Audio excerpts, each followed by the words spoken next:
ये लो बिट्टू, तुम्हारे 1 किलो गाजर। बिट्टू, अरे डॉक्टर साहब कैसे? नमस्ते नमस्ते, तुम कैसे हो?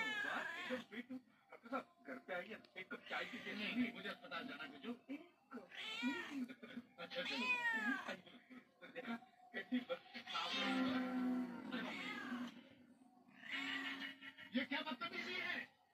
शर्म नहीं आती सड़क पे कचरा फेंकते हुए? मैं कहता हूँ थोड़ा देर सामने आओ। ऐसे कोई नहीं आएगा।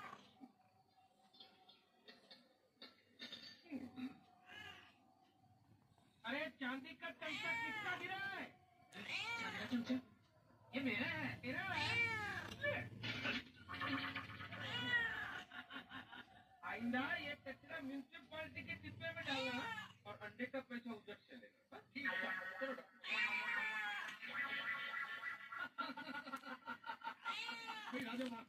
দেখো না সিদ্ধু दिमागी पार्टी अब वो आदमी जिंदगी भर सड़क पे कचरा नहीं फेंकेगा, कभी अंडा भी नहीं खाएगा। तो आप लोग बैठ के बातें कीजिए। খুব খিদে পেয়েছে? হ্যাঁ, তখন তো ভাত খেলি পেট ভরে। আরে বাপরে, आज जो मैं इसमें परिवर्तन देख रहा हूँ, ये सब तुम्हारे प्यार, तुम्हारी